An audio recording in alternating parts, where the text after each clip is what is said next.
할렐루야. 우리 옆분과 인사합시다. 하나님이 우리와 함께 하십니다. 시작. 하나님 우리와 함께 하십니다. 자, 우리 얼굴 보면서 웃으면서 인사합시다. 당신의 얼굴을 보니 하나님의 얼굴을 보는 것 같습니다. 시작. 당신의 얼굴을 보니 하나님의 얼굴을 보는 것 같습니다. 네, 반갑습니다. 다절을 주목해 주시기 바랍니다. 얼마 전 흥미있는 책을 한 권 발견했습니다. 노력 중독이라는 책입니다. 이 책은 제가 요즘 흥미있게 공부하고 있는 뇌과학 분야의 책이에요. 이 책에서 저자는 왜 우리가 진이 빠지게 애를 쓰면서도 그에 합당한 보상을 받지 못하고 도리어 우리의 노력에 배신을 당하는지에 대한 이유를 뇌과학적 입장에서 재미있게 설명한 책입니다. 저자가 주장하는 핵심 이유가 뭘까요? 우리가 왜 노력 배신을 당하는 어리석은 자가 될까요? 우리가 노력 중독에 빠졌기 때문이라는 거예요. 이 노력 중독이라는 개념이 제게 신선하게 다가왔습니다. 저자는 노력 중독을 몇 가지로 분류해서 설명합니다. 간단하게 소개하겠습니다. 먼저는 지식 중독입니다. 저자는 넘쳐나는 지식이 우리를 도리어 멍청하게 만든다고 말합니다. 왜일까요? 모든 것을 다 알고 다 기억한다는 것은 그만큼 추상화시킬 능력의 발달을 떨어뜨린다는 의미가 있기 때문이라는 거예요. 여러분, 추상화의 능력은요, 우리의 삶을 단순화시키고요, 우리의 두뇌에서 쓸모없는 정보를 처리하는 창조적인 쓰레기통 역할을 합니다. 이 창조적인 능력이 우리를 성장 성숙시키고요, 발달시키는데 많이 알고 많이 기억하면서 오히려 이걸 떨어뜨린다는 거죠. 두 번째는 속도 중독입니다. 저자는 빠른 속도가 우리를 어리석게 만든다고 말합니다. 그 대표적인 예가 번아웃 증후군이죠. 속도와 압력을 지나치게 추구하다 보면 극도의 무력에 빠지는데 이를 번아웃 상태라고 말하죠. 이때 우리는 정말 어리석어집니다. 불의 선지자 엘리야도요, 번아웃 상태가 되니까 하나님께 죽여달라고 때를 쓰지 않습니까? 어리석어지는 거예요. 세 번째는 편견입니다. 저자는 잘못된 관점도 어리석음을 낳는다고 말하지요. 인간은 관점을 바꿔 볼 줄 아는 능력도 있지만 자신의 확신을 버리기를 무엇보다 싫어합니다. 그래서 인간은요, 가설을 먼저 세워놓고 그 가설 입증하는 자료들을 편향되게 수집합니다. 기울어진 운동장인 거죠. 아, 저 사람은 못됐어. 가설을 세워놓고 그 다음부터 못된 정보만 수집합니다. 좋은 정보는 다 걸러내죠. 그러다 보니 고집되고 어리석은 사람으로 남게 된다는 겁니다. 네 번째는 친구 중독이에요. 저자는 너무 많은 친구가 우리를 멍청하게 만든다고 말합니다. 뇌를 연구해 보니까요, 인간의 관계를 맺을 수 있는 숫자는 150명 정도로 가더라고요. 전두엽의 계산 능력이 이를 입증해낸 거예요.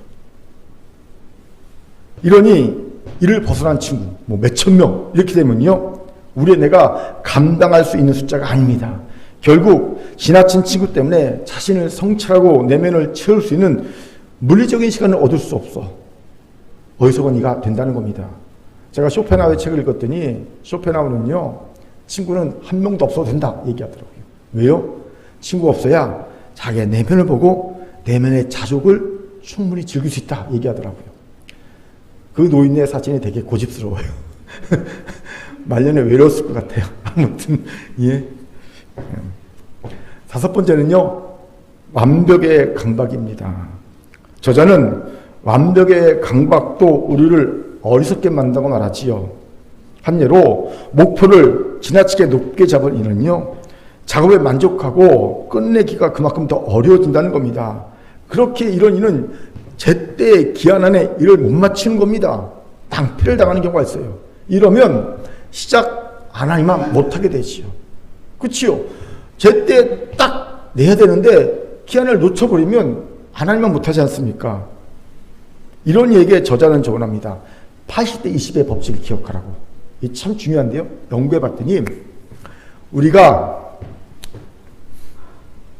어떤 일을 할 때 20%의 기간 안에 그 일에 80% 해낸다는 거예요. 쉽게 말하면 총 10시간이 걸린 일을 했다 칩시다. 그러면 놀랍게도 2시간 안에 그 일의 80%를 한다는 거예요, 인간들이. 그럼 나머지 20%는 몇 시간 걸리냐? 8시간이 걸리는 거예요. 오히려 나머지 20%를 하는데 8시간이 걸리더라는 거지요. 그러니 여러분, 우리가 80%에 만족하게 되면요, 10시간 걸릴 일을 2시간에 하는 거예요. 감사하게 생각하라고 돼요. 80% 정도만 해도 감사할 줄 아는 사람이 되라 얘기하더라고요. 일리가 있지 않습니까? 저를 봐도 그래요. 이외에도 저자는 전문성에 대한 맹신, 독서, 중독 등이 도리어 우리를 어리석게 만든다고 말합니다. 신성한 통찰이었어요.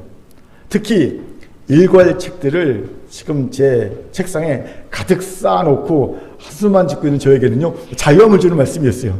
제 책상 가보면요, 한 수십 권 이렇게 쌓여 있습니다. 그리고 보면서 언제 읽지? 그러고 있었는데, 독서 중독에서 자유로워졌어요. 예. 그리고 우리가 항상 누구보다도 노력함에도 노력 배신을 당하는지에 대한 이유도 알게 되겠더라고요.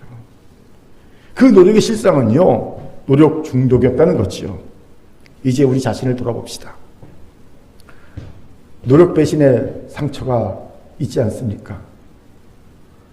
그렇다면 혹시 자신이 노력 중독에 빠진 것은 아닌지 돌아보시기 바랍니다. 그리고 오늘 노력 중독에서 벗어나길 바랍니다. 노력 배신을 당하지 않고 참 자유와 기쁨과 행복이 우리에게 있을 줄 믿습니다. 아멘. 자, 저를 따라합시다. 노력 중독과 노력 배신에서 옆분을 보면서 벗어납시다. 시작. 벗어납시다. 아멘. 이런 우리에게 오늘 본문이 귀한 통찰을 주지요. 우리 같이 본문 17절부터 20절까지를 힘있게 읽겠습니다. 같이 읽죠. 시작. 야곱은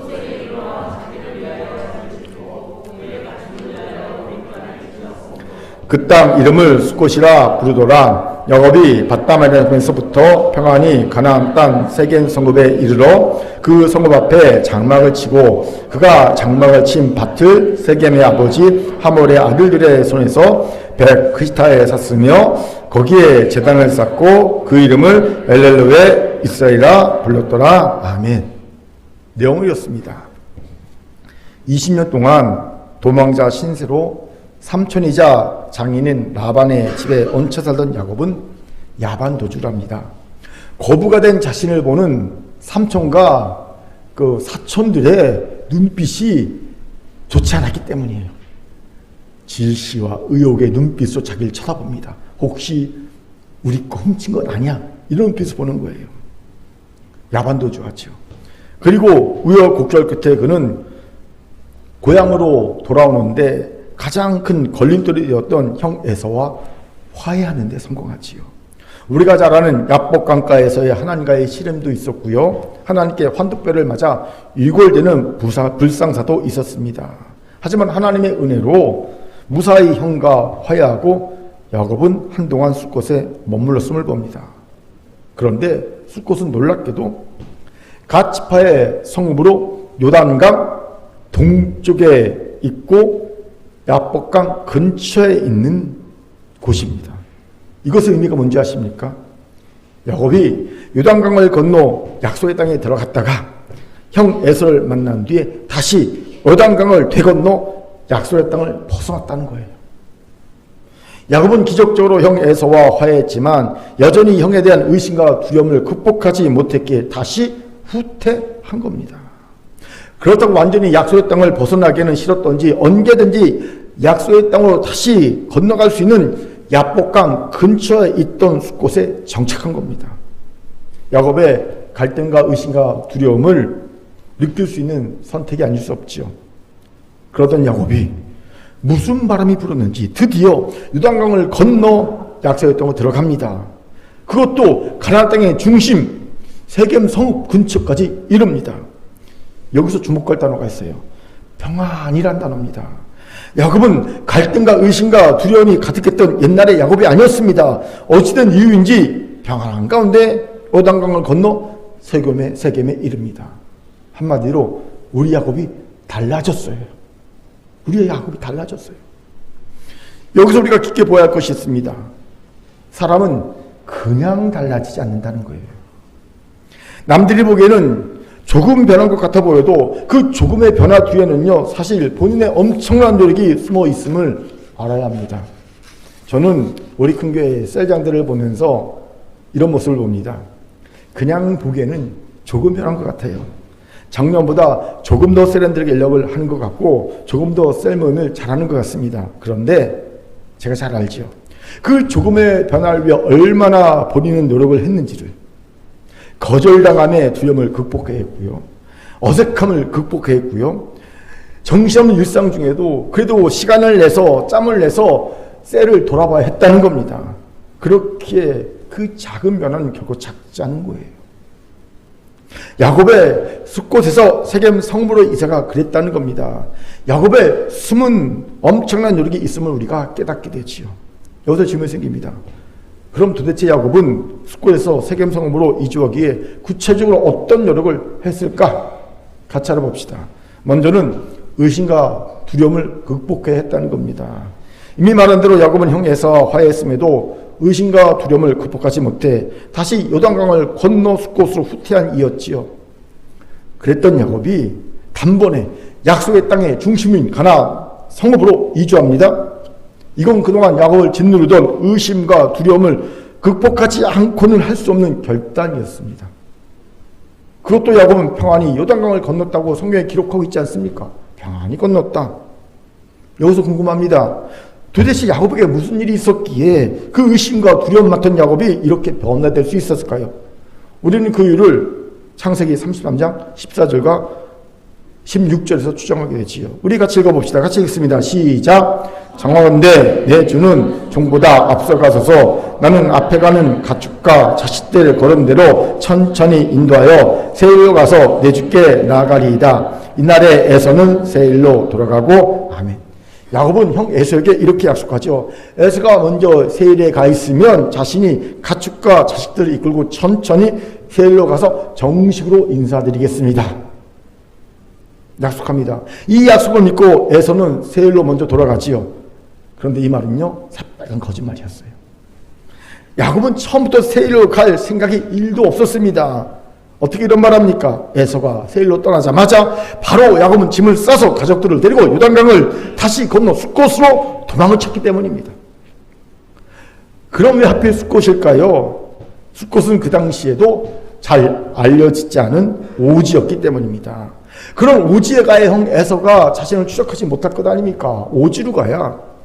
이런 오지였기에 지명도 없었어요. 그런 야곱이 그곳에서 숫곳이란 이름을 부른 겁니다. 또 숫곳의 뜻도 뭔지 아십니까? 장막들. 의미가 없어요. 그냥 자기가 장막을 치니까 이 장막들이다.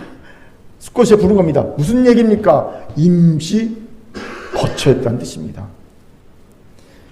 이것을 통해 알 수 있는 야곱의 마음이 뭘까요? 형 에서가 자신에게 속은 줄 알고 난 뒤 어떻게 행동할까를 보고 대처하겠다는 거예요. 역시 사람은 쉽게 안 변하지요. 그런데 놀랍게도 에서가요, 속은 줄 알고도 어떤 행동도 취하지 않았습니다. 아마도 야곱은 숫곳에서 충분히 시간을 보내면서 형 에서의 행동을 주목했을 겁니다. 그리고 더 이상 형이 자신에게 어떤 위해를 가할 마음이 없음을 확인하게 되자 비로소 다시 요단강을 건널 마음을 가지게 된 거지요. 그런데 여기서 질문이 생깁니다. 야곱이 이렇게 형 에서에 대한 의심과 두려움을 가지고 있던 것이 단지 형 에서에 대한 것일까? 단지 형 에서만일까? 아니라는 거지요. 그럼요. 진짜 이유는 하나님을 못 믿어였다는 거예요. 그렇습니다. 야곱은 하나님이 자신을 지켜주시겠다는 약속, 증거들을 의심했습니다. 하나님은 분명히 삼촌 라반의 추격대에게 붙잡혔을 때에도 밤에 라반에게 나타나 야곱에게 선악과 말하지 말라라고 말씀하시면서 야곱을 지켜주셨거든요. 안 그랬으면요, 삼손 라반이 야곱을 죽였을 수 있습니다. 또 형 에서를 만나기 전에도 하나님은요, 먼저 하나님의 군대를 앞서 보내신 것을 야곱으로 보게 하십니다. 야곱이 하나님의 군대가 자기 앞서가는 걸 보고 난 다음에 그곳 이름을 뭐라고 부릅니까? 마하나임, 하나님의 군대라고 부릅니다. 내가 먼저 군대를 보냈어. 넌 염려하지 말고 걱정하지 말고 형 만나. 이런 뜻이거든요. 또 하나님은 야복강가에서 씨름 후에 야곱을 축복해 주십니다. 이스라엘이라고 불러주시죠. 그리고 진짜로 형 에서와 극적인 화해를 하게 해주셨죠. 보세요. 하나님은 한 번이 아닌 여러 번에 걸쳐 야곱을 지켜주고 계심을 확인시켜 주셨습니다. 하지만 여전히 야곱은 하나님을 의심했고 두려워했음을 봅니다. 그러던 야곱이 드디어 하나님이 자신을 지켜주고 계시다는 것을 확신하게 이른 겁니다. 형 에서가 자신의 거짓말에 속은 것을 알고도 어떤 행동도 하지 않는 보면서 하나님 날 지켜주시는구나 확신하게 이른 거지요. 하나님의 승리입니다. 왜요? 야곱의 의심과 두려움을 이기시기 때문입니다. 야곱의 의심과 두려움을 이긴 하나님의 승리가 아닐 수 없습니다. 그리고 야곱은 세겜 성까지 갈 결단까지 하게 되지요. 이것에 주목합시다. 의심과 두려움을 극복하고 믿음의 확신을 가지는 것은 결코 쉬운 일이 아니에요. 저는 예전에 이걸 잘 이해하지 못했어요. 왜요? 너무 쉽게 믿어졌으니까. 제가 은사 테스트하면요, 제1의 은사가 믿음의 은사라고 나오거든요. 항상. 그러니까 저는 너무 쉽게 믿어졌거든요. 어릴 때는 이것이 얼마나 큰 은혜인지 몰랐습니다. 그렇기에 하나님의 사랑에 대해 의심과 두려움에 빠져서 힘들어하는 이들을 보면 진짜 이해가 안 되더라고요. 왜 저렇게 의심하지? 힘들어하지?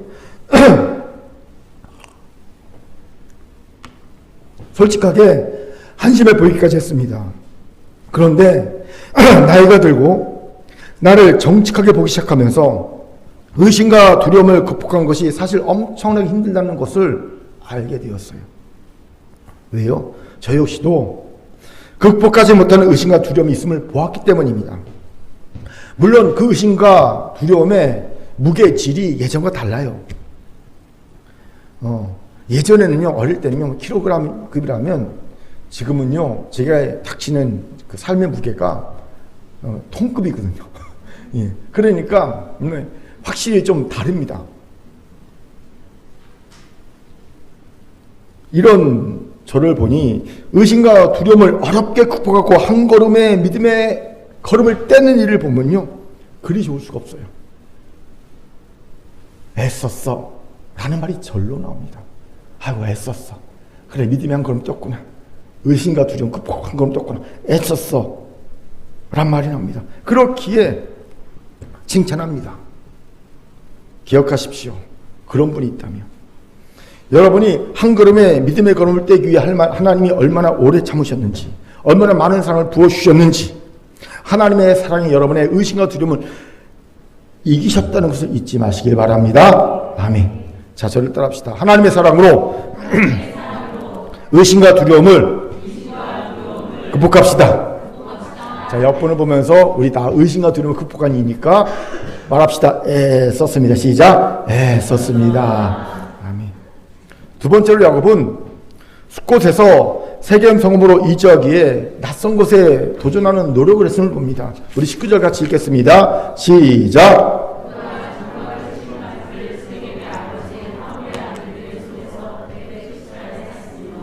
흥미롭게도 야곱은 밭을 사죠. 사실 유목민인 야곱에게 밭은 어울리지 않습니다. 그러면서 야곱은 100크시타를 주고 밭을 삽니다.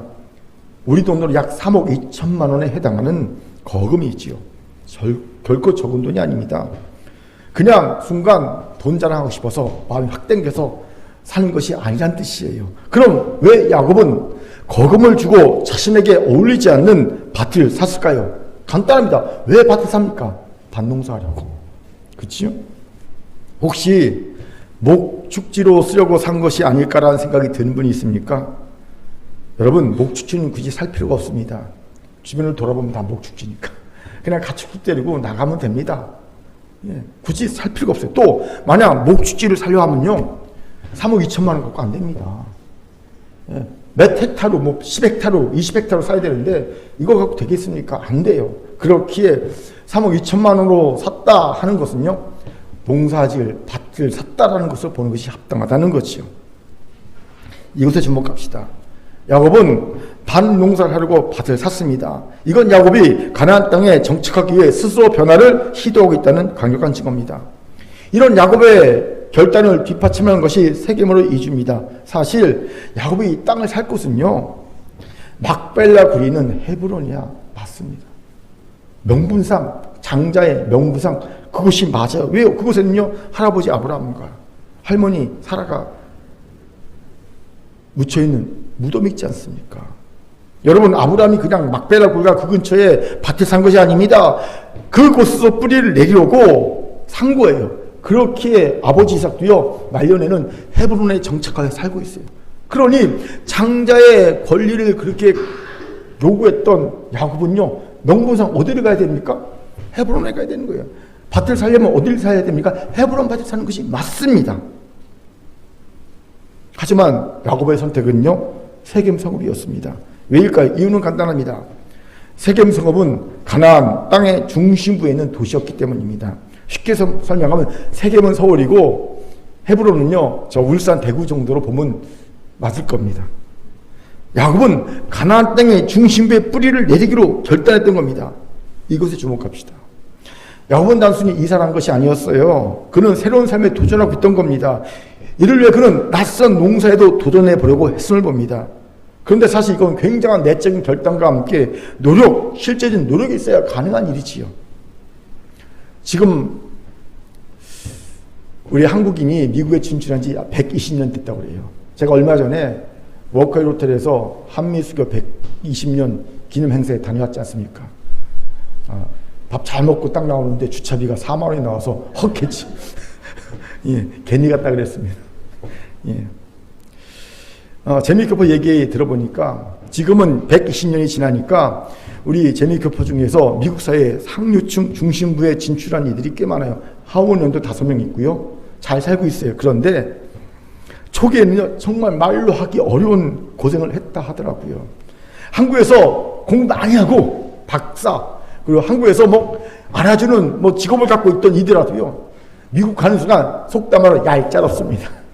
그들이 미국 가는 순간 그들은요, 무조건 맨 밑바닥 일부터 해야 됩니다. 사무실 청소, 세탁소, 옷장사, 식료품 장사와 같이 솔리드 직종에 일해야 합니다.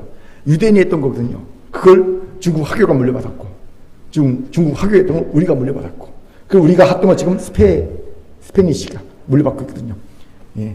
그거 해야 했던 거지요.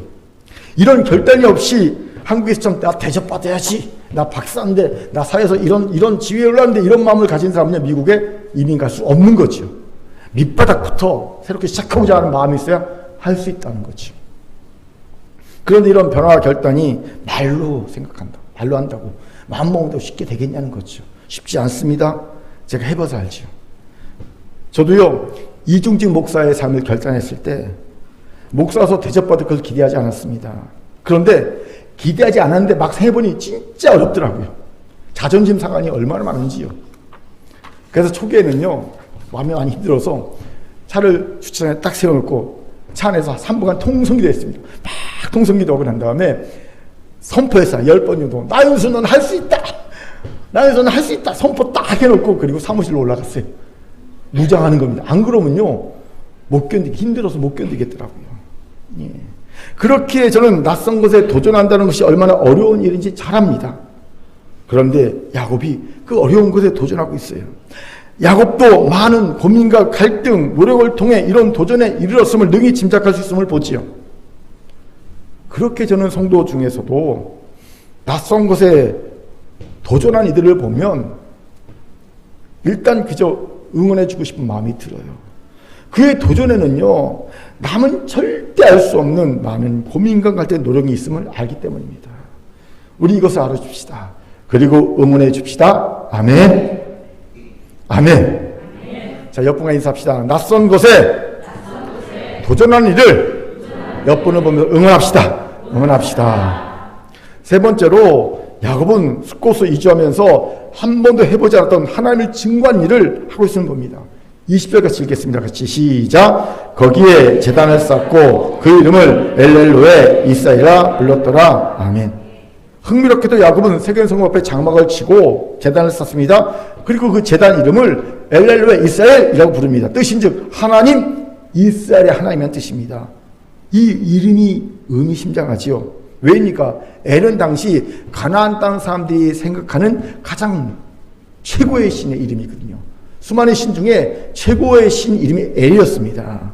지금 야곱은 그 신의 이름을 부르면서 가나안 사람들이 생각하는 가장 높은 신아 믿고 있는 그분의 실상은 나의 하나님이라는 거예요. 왜요? 이스라엘이 자신의 이름이잖아요. 하나님이 야복 강가에서 야곱을 이스라엘로 개명시켜 주셨어요. 그러니까 엘로의 이스라엘은요, 하나님, 이스라엘 하나님, 나의 하나님의 뜻입니다. 이것의 의미가 뭘까요? 야곱의 세겜 성읍 사람 앞에서 하나님을 증거하고 있다는 겁니다. 그런데 이건 야곱이 그동안 해보지 않았던 일이잖아요. 그렇습니다. 야곱은 집에 있을 때에는 그럴 필요도 없었고요. 또 삼촌 라반의 집에 머물 때에도 하나님을 증거한 일을 한 적이 없습니다. 왜? 그를 둘러싼 문화가 너무나 자연스럽게 우상을 섬기는 문화였기 때문입니다. 그냥 야곱은 그들과 섞여 살면서 동화되었어요. 자연스럽게 야곱은 우상을 섬겼습니다. 꺼리낌 없이. 그러던 야곱이 달라진 겁니다. 난생 처음으로 해보지 않았던 하나님을 증거하고 있는 겁니다. 그리고 우리는 이를 위해 야곱이 얼마나 노력했을지를 쉽게 짐작할 수 있죠. 저는 아마 이 부분에서 우리 큰교회 성도들이 특히 야곱을 잘 공감할 수 있지 않을까 하는 생각을 합니다. 왜요? 우리도 전도하는 것이 얼마나 힘든지를 누구보다 잘 아는 교회 성도가 아닙니까? 그토록 친하건만. 여러분, 교회 오라는 말은 너무 어렵지 않아요? 세상에 제일 어려운 말이 뭡니까? 돈 빌려달라는 겁니까? 근데 그 말을 할 수 있어도 교회 오라는 말은 못하는 게 우리거든요. 예. 그럼 우리가 누군가에게 교회 오라고 예수 믿으라고 말을 했다면 그건 정말 대단한 결단과 노력했다는 증거가 아닐 수 없습니다. 왜 우리는 그렇게 교회 오라는 말이 힘들까요? 간단합니다. 우리는 그들과 관계가 어그러지는 것이 싫고 두렵기 때문입니다. 아마 이것이 우리에겐 가장 큰 이유가 아닐까 싶어요. 그런데 생각해 보세요. 예수 믿으라고 했다고, 교회 오라고 했다고 어그러질 관계라면요, 진작 어그러지는 게 우리에게 편합니다. 우리 행복에 도움이 됩니다.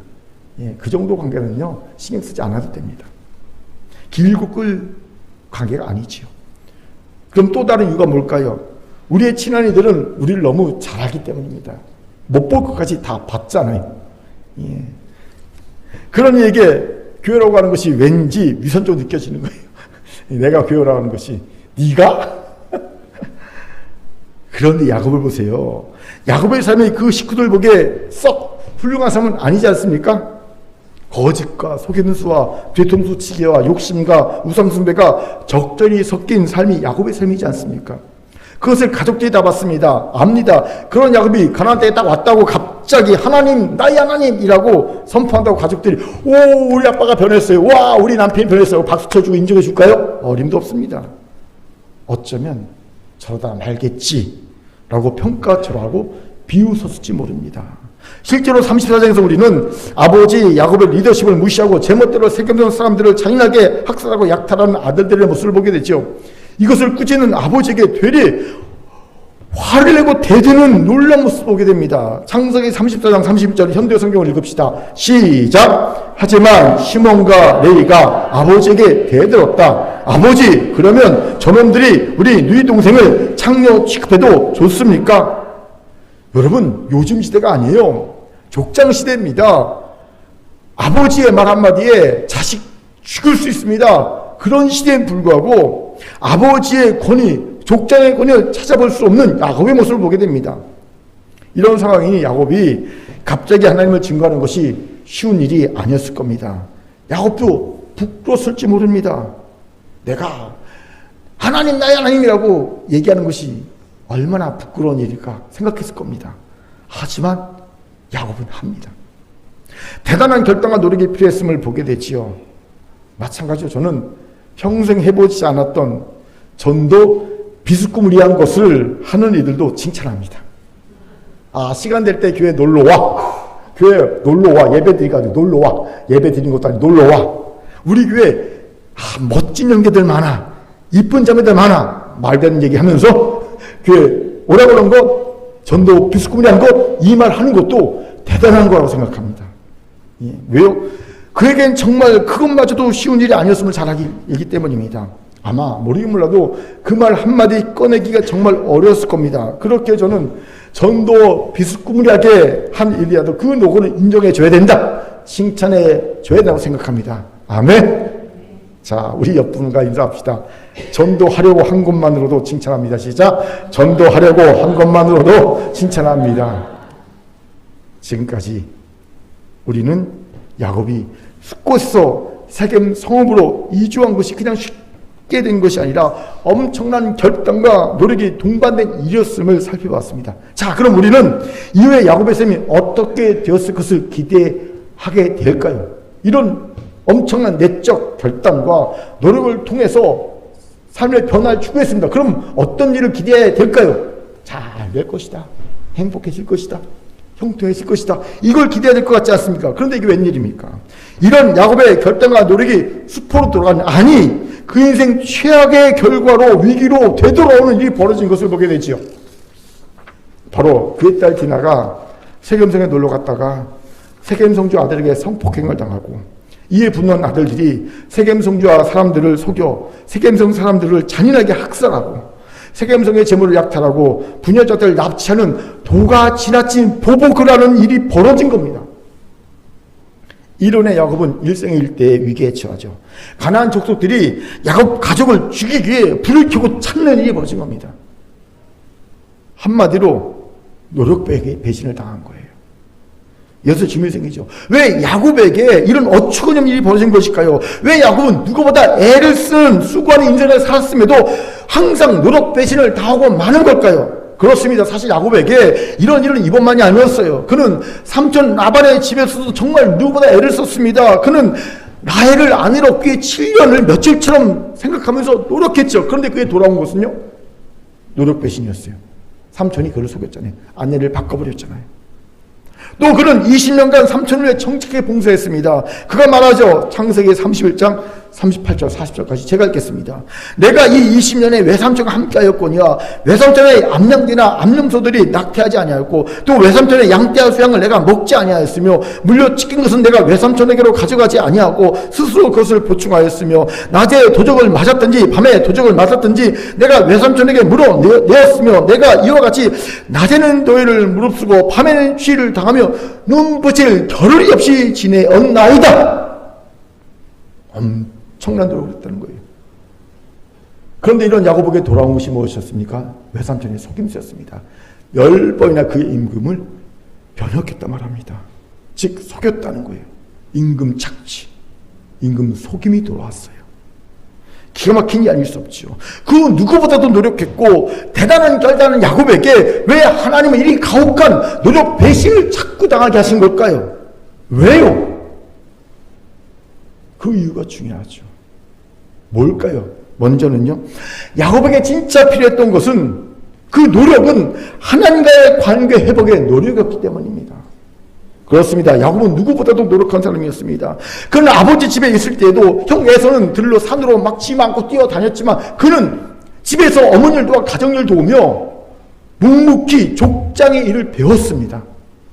그 젊은이를 누르고, 창세기 20장 28절을 보면 야곱을요 조용한 사람이라고 표현합니다. 근데 이 조용한 뜻의 히브리어가 뭔지 아십니까? 탐입니다. 탐. 이 탐은요 완전한, 완벽한 뜻입니다. 그는 완전하게 완벽하게 족장의 일을 배웠다는 겁니다. 젊은 애기를 꾹 누르고 들로 산으로 뛰고 싶으면 요거 꾹 누르고 집에서 족장의 임무를 다 배웠습니다. 완전하게 완벽하게. 노력형 인간 야곱을 엿볼 수 있는 모습이지요. 이런 노력한 인간 야곱의 모습은 형을 피해 바다마람의 삼촌 라반에게 도피했을 때 그대로 나타나죠. 이미 살핀 대로 그는 20년 동안 정말 최선을 다해 삽니다. 그런데 이런 야곱의 노력이 배신당합니다. 노력 배신이 나타나죠. 왜요? 그의 노력에는 가장 중요한 한 가지가 빠져 있었기 때문입니다. 바로 하나님과의 관계의 회복 노력입니다. 그렇습니다. 야곱은 자신의 목적, 꿈, 야망, 사랑을 위해선 노력을 아끼지 않은 노력 중독자라고 불러도 될 만큼 애를 썼어요.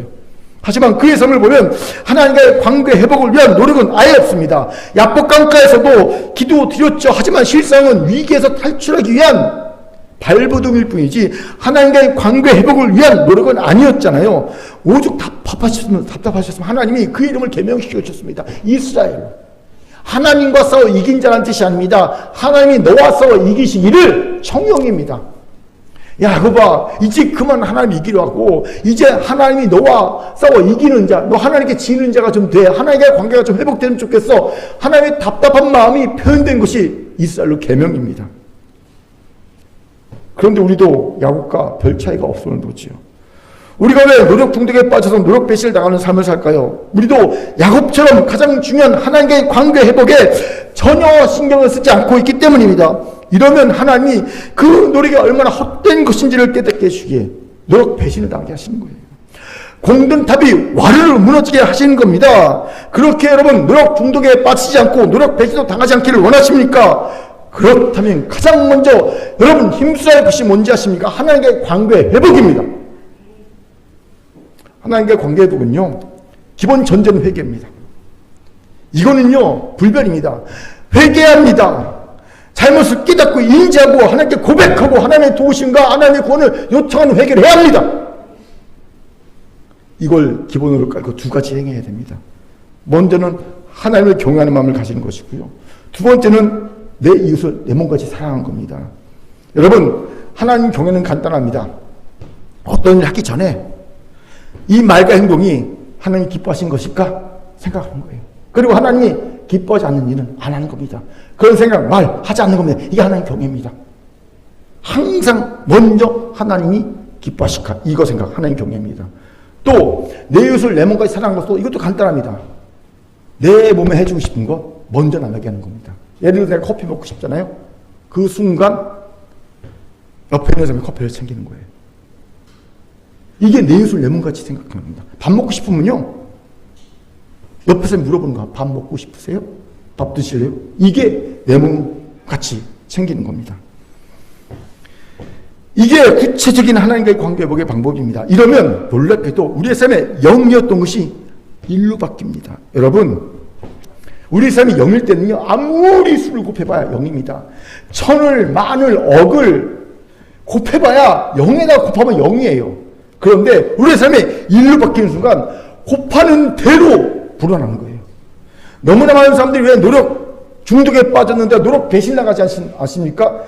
0인 거예요. 하나님과의 관계가 0인 거예요. 0이기에 곱해봤자 아무리 많은 노력을 해봤자 노력 배신을 당하는 겁니다. 이걸 0을 1로 바꿔야 합니다. 하나님과의 관계가 회복돼야 합니다. 노력에 합당한 열매가 거둬지는 겁니다. 오늘 우리 0을 1로 바꿉시다.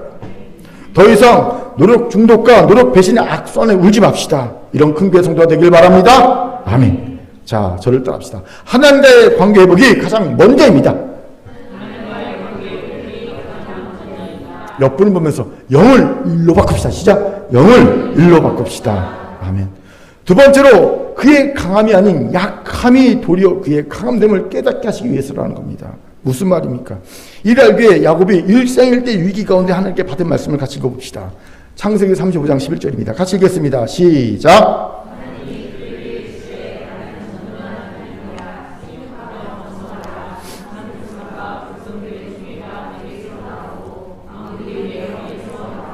아멘. 이 말씀은 야곱의 아들들이 세겜성 학살 사건으로 인해 야곱 가족이 일생일대 위기에 처했을 때 주신 말씀입니다. 놀랍게도 이때 야곱은요, 예전처럼 요단강 동편으로 도망가지 않아요.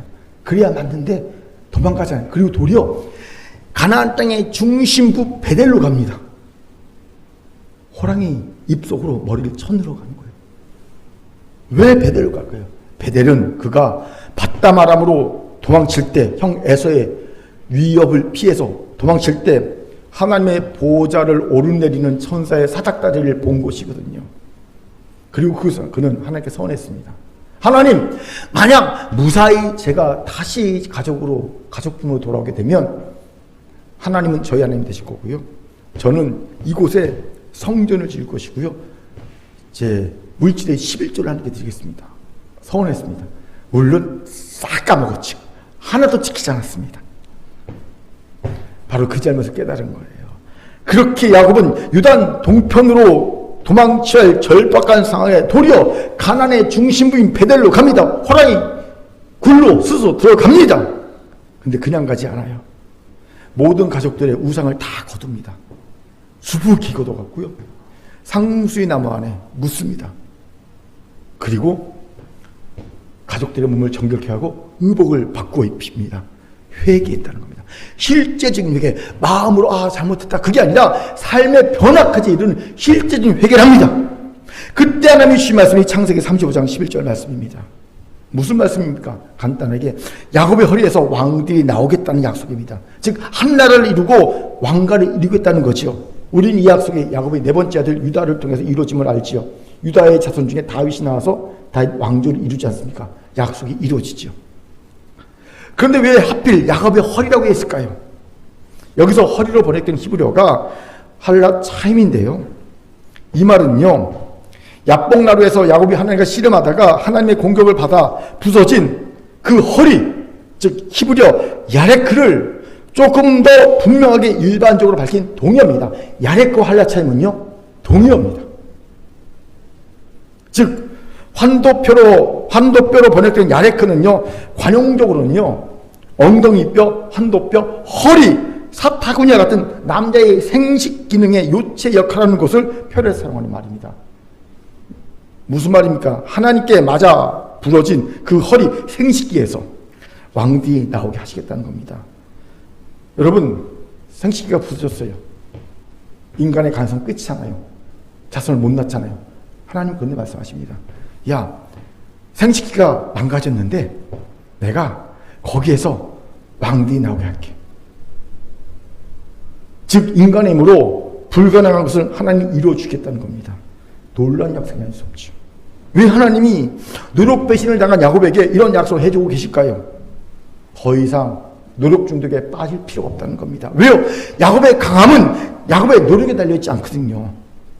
도리어 야곱의 강함은 그가 약할 때 주어지는 하나님의 은혜라는 겁니다. 이곳에 주목합시다. 사랑하는 금계성도 여러분, 강해지로 노력하셨습니까? 노력하다 보니 노력 중독에 빠져버렸습니까? 그런데 결과는 노력 배신으로 나타나고 있습니까? 그래서 원망, 불평, 주저앉음, 번아웃에 빠져 있지는 않습니까? 예전에 제가 그랬습니다. 그런데 제가 많은 시행착오 그때 깨달은 게 있어요. 내가 약할 그때가 내가 가장 강할 그때라. 이번 동계 수련회도 이런 고백이 제게 있어요. 예. 성도들이 다들 역대급 수련이라고 고백하더라고요. 우리 큰 교회는요, 매번 역대급을 갱신합니다. 아멘. 저도 그리 생각합니다. 특히 저는 놀란 게 설교가 2시간 20분이 넘었잖아요. 설교 시간만. 2시간 20분이 넘는 설교를 어린아이부터 어른까지 단 한 명도 유동치 않고 움직이지도 않고 눈도 똑바로 뜨고 한 명도 안 졸고 그 설교를 다 들었다는 거예요. 놀랐어요. 심지어 청성부 아이가 설교가 재밌었대요. 예영이가. 대박. 이건 정말 사람이 할 수 있는 일이 아닙니다. 애들이 2시간 20분이 넘는 설교를요, 의자도 없이 맨바닥에 앉아서 요동치 않고 든 게 이게 말이 됩니까? 성령의 역사죠. 아멘. 그리고 하나님이 각종 은혜와 은사도 부어주셨습니다. 우리 성도들은 이게 자랑 하나 해서 잘 모르죠. 방언도 터졌고요. 방언 통변도 나타났고요. 그리고 병도 치유됐고요. 강력한 예언의 은사도 있었고요. 용서 화해도 일어났습니다. 할 것 다 했어요. 그런데 정직하게 고백하면 저는 역대 최소로 노력한 수련이었어요. 일단 예전에는요, 제가 수련회 준비하면요, 기본 최소 7권 이상의 책을 읽었어요. 인풋을 해야 되니까. 이번엔 달랑 한 권 읽었습니다. 달랑 한 권. 예전에는요, 적어도 일주일 동안 설교문을 작성하는 데 시간을 투자했습니다. 이번에는요, 주일 저녁 때부터 수요일 오전까지 만 3일이 안 되게 설교문을 작성했습니다. 예전에는 금식하고 하면서 순회 집회를 준비했는데 이번에는 밥 잘 먹었습니다. 예전에는 순회 집회 후 찬양 준비만 하루 했어요. 집회 후 찬양 제가 준비하자는 하루 했어요. 근데 이번엔 죄송합니다. 30분 했어요, 준비. 그냥 적당히 대가 잡겠어요. 왜 이랬을까요? 일부러 힘을 뺐어요. 노력 중독에서 벗어나려고 안간힘을 쓴 겁니다. 그리고 전적으로 하며 신뢰했습니다. 예전에는요, 기도를 오래 해야 성령 충만할 줄 아는 강박관념이 있었거든요. 적어도 순회 집회 기도 시간은 주여 삼창한 후에 1시간 후에 예수님 이름으로 기도합니다. 아멘. 끝나야 된다. 기본. 적어도 우리 예전에 항상 그랬잖아요. 시작하면 기본 1시간 딱 기도. 첫 기도가 1시간 했잖아요. 근데 이번에는요, 우리 수준대로 했습니다. 15분이든 20분이든 그냥 우리 수준 보고 그냥 딱 기도를 끝냈어요. 되게 편했어요, 기도가. 그랬더니 하나님이 역대급 수련으로 만드시더라는 거죠. 비록 예전처럼 화려하진 않았을지 몰라도 그 내면의 변화의 힘과 지속의 힘은 이제는 분명 다를 겁니다. 실제 달라요. 성도들이 그 피드백이 달라요. 제가 왜 이런 얘기를 합니까? 제가 약해질 때가 가장 강할 때라는 거죠. 제가 포기할 때가 그때가 바로 하나님이 일하실 때라는 겁니다. 내가 포기하니까 하나님이 그때부터 일하기 시작한다는 거죠. 저는 큰 교회를 보면서, 여러분을 보면서, 저를 보면서 지금이 하나님이 일하실 때임을, 우리가 지금이 가장 강해질 때임을 깨닫습니다. 왜인지 아세요? 지금 우리는 가장 약하기 때문입니다. 지금 우리는 할 수 있는 능력이 하나도 없기 때문입니다. 제 고백입니다. 그렇게 이제 우리 하늘을 바라봅시다. 하나님만 의지합시다. 하나님만 신뢰합시다. 그동안 내가 아둥바둥 노력했던 노력 중독의 삶에서 좀 과감하게 벗어납시다. 이제 그만 수고해놓고도 무거운 짐을 지는 이 어리석은 삶에서 벗어납시다. 왜 수고했는데 무거운 짐을 집니까? 수고했으면 가벼워야지요. 근데 우리는 계속 그래요. 수고했어도 무거운 짐을 집니다. 이제 그만 공든탑이 무너지는 경험, 노력 배신의 경험 그만합시다. 오늘 이 은혜가 있기를 주의 이름으로 축원합니다. 아멘. 자, 저를 따라합시다. 내가 약할 때가 가장 강할 때입니다. 내가 포기할 때가 하나님이 일하실 때입니다. 아멘. 이제 말씀을 마치겠습니다. 지금은 덜하지만 저는 한때 워커홀릭이었습니다. 일 중독자였습니다. 독일 박오성 송사님이 저를 만나면 꼭 하는 말이 있어요. 목사님은 워커홀릭이에요. 일 중독자라는 거예요. 부인 못할 사실이었습니다. 그렇게 저는 누구보다도 노력 배신을 당하는 경험이 많습니다. 그래서 이 정도로 열심히 했으면 교회가 지금보다 더 많이 성장했어야 했는데 라는 이해할 수 없는 아쉬움이 항상 제 안에 있었어요. 이렇게 열심히 했는데 왜 교회는 성장하지 않지? 이런 아쉬움이 제 안에 있었습니다. 그리고 그 이유를 다각도로 분석하고 찾았습니다. 그리고 제가 발견한 부족한 부분을 메꾸려고 다시 노력을 열심히 했습니다. 그래, 이 부분이 부족해. 우리 교회는. 그러면 그 부분을 메꾸려고 애써 노력했습니다. 그 결과 번아웃에 빠졌어요. 제가 새벽에 가장 많이 한 기도가 뭔지 아십니까? 15년 동안 하나님 더 이상 못하겠어요. 이 기도 제일 많이 했어요. 제 기도의 많은 부분이 하나님 이제 그만 이 무거운 짐을 내려놓게 해주세요. 못하겠습니다. 이거였어요. 그런 제게 하나님이 이제 그만 노력해라고 하시더라고요. 노력 중독에서 벗어나라는 말씀이었습니다. 그리고 더 이상 노력 배신을 당하는 의성 인생이 되지 말라고 하시더라고요. 그러기로 했습니다. 이제 제 멍에를 버리고 예수의 가볍고 쉬운 멍에를 맬 계획입니다. 참심을 얻으면서 풍성한 열매를 거두는 삶을 다시 배우게 한 겁니다. 저는 제가 배우고 있는 이 삶에 여러분을 초대하기 원합니다. 저와 같이 멋진 새로운 삶을 삽시다. 이를 오늘 말씀 기억하세요. 노력 중독에서 벗어납시다. 자신의 노력 배신을 당하고 있음을 깨달으기 바랍니다. 그리고 하나님과의 관계회복에 최선을 둡시다. 그래야 영을 일로 바꿀 수 있습니다. 내가 약할 때가 가장 강할 때만 합시다. 내가 포기할 때가 가장 하나님 일하실 때만 합시다. 이제 내 힘을 좀 뺍시다. 하나님의 말씀이었습니다. 아멘. 기도하겠습니다. 사랑과 자비하님 참 감사합니다. 하나님, 우리가 수고했지만 무거운 짐을 지는 어리석은 인생, 노력 배신을 당한 인생 살지 않게 도와주시옵소서. 이제 노력 중독과 노력 배신에서 벗어나게 원합니다. 우리를 새 멍에를 메고 쉼과 자유와 풍성을 매일 맺는 삶으로 인도하여 주옵소서. 감사드리며 예수님 이름으로 기도합니다. 아멘.